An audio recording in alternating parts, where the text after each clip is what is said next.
Bonjour, Christophe Berty, sellier harnacheur en Camargue.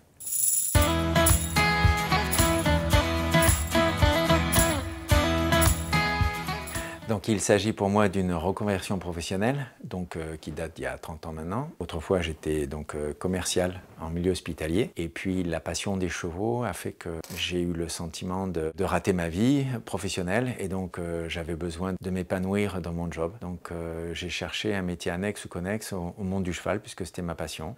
Donc ici vous rentrez dans mon atelier de sellerie, de maroquinerie. Que ce soit en maroquinerie, donc ici c'est la table plus précisément pour la maroquinerie avec l'outillage qui correspond. Et donc en suivant, nous avons la table, le lieu dédié à la briderie et à la sellerie avec l'outillage qui correspond. Voilà. Donc j'expose quelques modèles de mes travaux. Donc vous avez du sac de voyage, des saxos, quelques bracelets, serviettes pour hommes. Donc ensuite, vous avez l'espace machine. Donc j'ai des machines professionnelles, bien entendu. Ce sont des triples entraînements, des machines pour le cuir, plus ou moins épais. Vous avez également des machines à parer, simple ou double entraînement également. Dans le métier, on utilise aussi beaucoup de fils pour l'assemblage des différentes parties. Donc ici, vous avez les fils pour les machines à coudre. Vous avez tout le panel de couleurs et surtout différentes grosseurs de fils. Et ici, c'est le fil de lin. Donc là, c'est plus spécifique pour la couture main, la couture sellier. Donc ici, vous avez tous les feutres, le stock de bouclerie pour l'harnachement. Bon, là, on est vraiment en pure sellerie. Ici, ce sont des caisses où j'ai prédécoupé mes pièces avant de les descendre pour l'assemblage. Ici, vous avez les cuirs à selle, cuir à quartier et cuir à siège avec mon stock d'arçons là-haut. De ce côté, vous avez les cuirs à maroquinerie, donc des cuirs qui sont plus fins, plus souples, majoritairement sur du veau. Et donc pour finir, l'espace bureau dans l'atelier, pour pouvoir communiquer, c'est assez facile. Donc que ce soit sur Instagram, Facebook ou les réseaux sociaux. Le sellier harnacheur va fabriquer que ce soit des selles ou du harnachement pour les chevaux. Donc en fait, c'est un très très vieux métier puisque depuis que l'homme a domestiqué les animaux, il a eu besoin d'engins de contention, entre guillemets, pour pouvoir les retenir, ne serait-ce qu'avec une corde, un licol, enfin voilà. Donc un morceau de cuir, l'assembler avec des coutures, le métier était né. Un métier de création, en tant qu'artisan bien entendu. Je rencontre des clients, des cavaliers, soit amateurs, soit professionnels, qui viennent me voir pour avoir une pièce unique, que ce soit les selles ou la briderie qui correspond. Comme je suis également maroquinier, les gens viennent me voir avec un désir de ceinture, de sac, de serviette ou autre.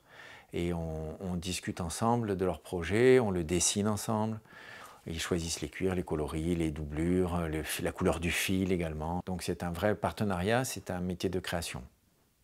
Donc il y a quelques années de cela, j'ai réalisé une selle Camargue traditionnelle, mais ce qu'on appelle une selle de vitrine.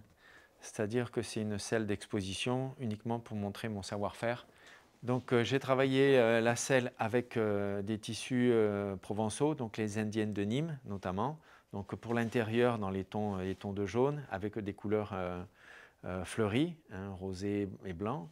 Et par contre pour le grand quartier, je suis parti sur le motif des abeilles ou des mouches, les petits motifs que l'on retrouve ici, qui est vraiment traditionnel de la Provence. C'est pour une équitation de travail, donc c'est un siège qui est creux. Donc sur le Trousquin, on retrouve ce qu'on appelle les cannelures. Donc c'est une partie qui est piquée entre la toile ici et il y a une toile à l'intérieur. Et ensuite, dans cette petite cannelure, on rembourre de l'ainette. Et c'est pour donner du confort en fait sur le Trousquin et sur la partie avant également de la selle. C'est ce qui donne le confort pour le cavalier, également sur le cale-cuisse ici. Voilà. Donc ce qui était assez difficile, c'est qu'en fait lorsqu'on a des formes concaves ou convexes comme ici, et lorsque nous avons des lignes droites, il faut rester droit au niveau du motif. Donc ici, il s'agit des fausses rennes, ce qu'on appelle les fausses rennes. Donc en fait, c'est deux lanières de cuir, il y en a une de chaque côté. Parce que quand le cavalier part pour la journée au marais, chercher des bêtes ou autre, il peut arriver qu'à un moment ou à un autre, il y a une renne qui casse ou une étrivière ou autre. Et donc, en fin de compte, ces 2 lanières de cuir qui sont là en dépannage au cas où. Donc, ce qui est plaisant dans le métier aussi, c'est que parfois on peut avoir des commandes un peu atypiques. La cliente a désiré une selle de dressage et je suis parti de l'idée d'une selle Camargue avec revisitée entre guillemets, c'est-à-dire que j'ai baissé le trousquin et les parties des battes avant. J'ai redessiné le quartier en partant plutôt sur le quartier des selles à piquer, hein, les selles de l'école du cadre noir. Donc ici sur les grands quartiers, on a des matelassures ici au niveau du plat de la cuisse. Il y a une recherche d'équilibre aussi puisqu'on a un siège qui est creux, donc c'est vraiment une selle de dressage. Donc au niveau du siège, il y a des cannelures qui sont rembourrées de lainettes et donc c'est vraiment pour apporter du confort pour le cavalier. Et puis ensuite, je me suis amusé à travailler un peu sur le tressage. Ici, on se retrouve avec un petit bouton en cuir, avec une double couronne, tac tac, un bouton rond, tressé. Donc ici, sur le cale-cuisse, on se retrouve avec un petit jonc que j'ai monté d'assemblage.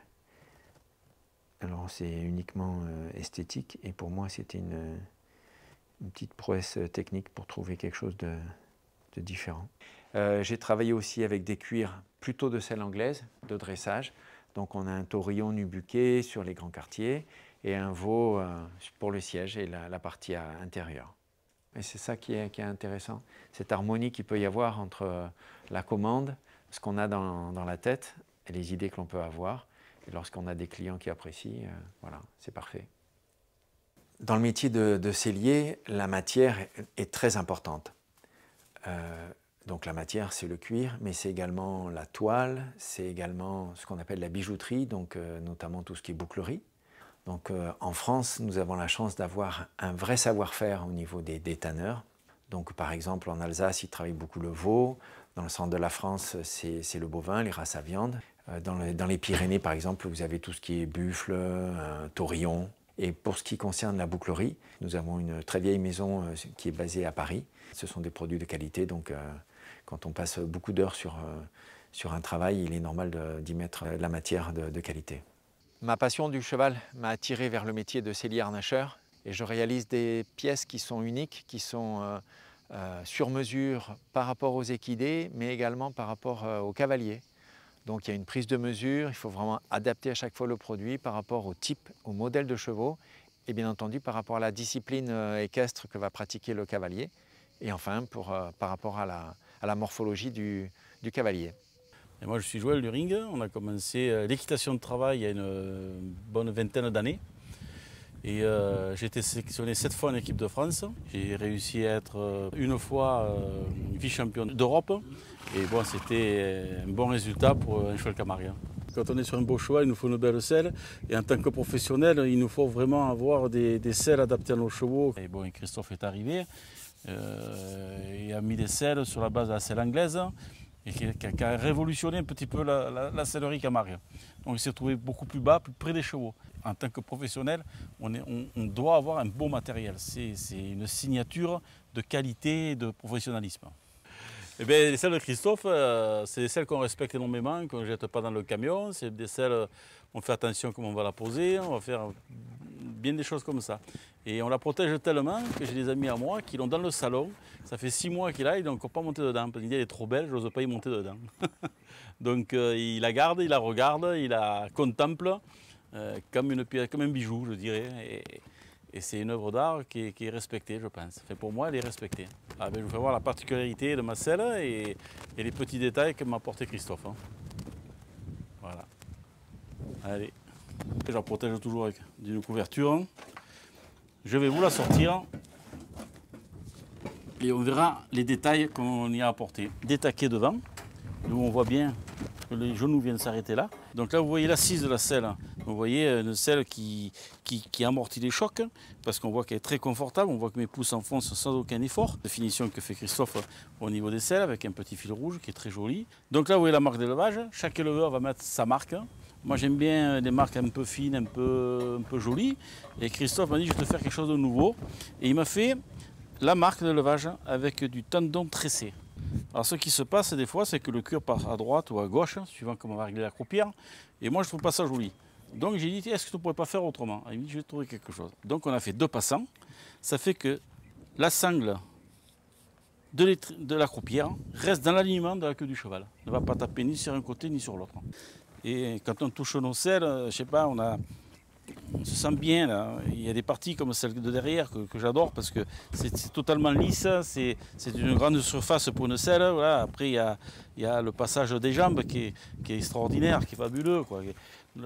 Les heures qu'on y passe pour creuser une selle comme ça, pour la mettre en place, quoi. Je veux dire, c'est quelque chose qui est vivant. Voilà, comme quoi on peut apporter entre un sellier et un cavalier des améliorations sur une selle. J'ai eu des gens qui se sont mis à pleurer devant leur pièce parce que voilà, ils avaient devant eux, en fin de compte, le rêve de quelque chose qu'ils avaient imaginé depuis plus de 12 mois. Parfois, ils ont attendu plus d'une année pour avoir la pièce. Chaque fois, c'est une rencontre, en fait, avec le client. Gardien de Camargue. Tu vas bien? Ça va, Paul. Ça va. Bonjour. Bon. Ben, nous, pour notre travail de manadier et d'éleveur de taureaux Camargue, pour la course camarguaise, je le précise, sans un cheval, on ne peut pas travailler, rassembler les taureaux, les trier le matin, enfin, faire notre boulot quotidien. Donc pour monter sur un cheval, il faut une selle, et Christophe est sellier, donc ça tombe bien. Et il y a quelques années, on a vu arriver Christophe Berti, on a dit qui c'est celui-là. Mais bon, il avait déjà une réputation qui le précédait parce que venant de chez Hermès, ben, voilà, s'il vient de chez Hermès, c'est qu'il sait à peu près coudre et faire des belles choses avec le cuir. Et puis le jour est arrivé où j'ai réalisé mon rêve, c'est-à-dire d'avoir une selle qui soit un peu repoussée, décorée. Donc je suis allé voir Christophe, je l'ai mis en contact avec un autre sellier western. Et à tous les deux, ils ont créé mon rêve et depuis 5 ans, j'y suis dessus. Et c'est génial parce que j'avais une selle qui commençait à être un peu vieille, un peu lourde, un peu ancienne. Et Christophe, avec tout son savoir-faire, son écoute, a fait ce qu'il fallait pour en arriver. On me dit que c'est une œuvre d'art. Moi, je le pense aussi. Oui, c'est ça, bien sûr. C'est vraiment le travail de repoussage, hein, le tooling, ce qu'on appelle aux États-Unis. Donc en fait, c'est creuser le cuir, hein, c'est le repousser. Donc c'est pour travailler sur des motifs. En fait, c'est purement esthétique. Voilà. Et Patrick a désiré également donc, ce qu'on appelle les fenders, donc au niveau des étrivières, avoir une partie en cuir ici. C'est pour éviter d'avoir le pantalon qui absorbe la transpiration, hein, de l'équidé, comme on le voit ici. Voilà. Et en même temps, ça lui donne un peu plus de contact et ça bloque la jambe parce qu'ici, on voit bien que l'étrivière, elle se met en place naturellement avec le cuir. Donc voilà, puis de fil en aiguille, je pense qu'on a tissé une amitié. Et puis est arrivé les 20 ans de Paul. Et lui aussi avait des goûts particuliers, des attentes particulières. Donc Christophe a fait ce que Paul demandait. Puisque ici, chaque manade a sa marque. Et donc, Paul a désiré à ce que sa marque soit voilà, la marque des chevaux. Il y a la marque du bétail derrière. Sur le dossier. Voilà, derrière, voilà. Et une autre marque également pour... c'est les croisés, c'est cela? Ouais. Voilà, les chevaux croisés. Voilà. Donc ça, c'est une selle qui a 1 an, hein, aujourd'hui à peu près. 1 an de travail. Donc on voit qu'elle commence à prendre de la couleur, de la patine. C'est ce qui vaut en fait dans ce type de cuir. Donc l'intérêt quand des clients comme que ce soit Patrick ou Paul viennent me voir, c'est que pour moi, on essaie de rester dans la tradition, puisque ce sont des gens qui sont vraiment dans la tradition pure, hein, en Camargue. Mais en même temps, c'est d'essayer d'apporter une personnalisation au niveau du matériel et un peu d'innovation. Donc l'innovation, ça peut être technique, mais le côté esthétique est important aussi. Et chacun personnalise vraiment sa selle, ça devient son objet, son matériel. Voilà, c'est son outil de travail. Donc eh bien, dans la sellerie harnachement, il y a également tout ce qui concerne les canins, bien entendu, les chiens, donc que ce soit du harnais ou du collier ou de la laisse. Donc on peut faire des choses toutes simples avec un cuir plat, avec un enchappage de boucles ou de mousqueton, mais ça peut être des choses tressées, ça peut être, on peut faire des choses beaucoup plus élaborées, et c'est ce qui est intéressant dans le métier. Le concours de meilleur ouvrier de France, c'est une vraie aventure, à la fois personnelle, c'est quelque chose qui dure au moins 12 mois, et il faut vraiment mettre l'excellence en exergue tout ce que l'on a en fait dans sa tête et dans son cœur, il faut vraiment le mettre dans ses mains pour réaliser vraiment une pièce qui puisse répondre à l'attente du jury. En sellerie à harnachement, il y a toujours une selle à réaliser et une bride. Mais la présentation est importante également. Donc concernant ma selle, j'ai réalisé une malle cabine, donc en fin de compte qui est une malle de transport. Et j'ai imaginé qu'aujourd'hui un professionnel qui se déplace sur un concours arrive avec du matériel top niveau. Et la bride par contre, j'ai sculpté une tête d'équidé parce que pour mettre en forme une bride, il n'y a rien de plus beau qu'une tête de cheval. Et c'était mon présentoir pour ma bride. Le savoir-faire est vraiment important. Donc la transmission, c'est quelque chose qui est primordial quand on veut faire ce métier. Donc faire une école, vous avez les haras nationaux, donc notamment le haras du Pin, qui forment les gens à la sellerie et à la bourrellerie, donc le harnachement. Également les haras de la Roche-sur-Yon. Vous pourrez vous former avec des formateurs de qualité, des gens qui ont travaillé dans des grandes maisons. Voilà. Je n'étais vraiment pas épanoui dans ma première vie et aujourd'hui je suis épanoui, enrichi de toutes les rencontres humaines que j'ai pu faire, donc soit en tant que salarié, soit en tant qu'artisan. Mon entreprise est labellisée entreprise du patrimoine vivant. J'ai passé le concours du meilleur ouvrier de France, je l'ai réussi. Je dirais que à tout un chacun, si vous avez vraiment le désir de réaliser quelque chose qui vous fait rêver, il faut tenter le coup, il faut faire tout ce qu'il faut pour s'exprimer et je dirais être épanoui dans son job. Voilà. Donc faites le pas, faites une reconversion professionnelle. Si vraiment vous n'êtes pas heureux dans votre vie, c'est important d'en avoir qu'une après tout.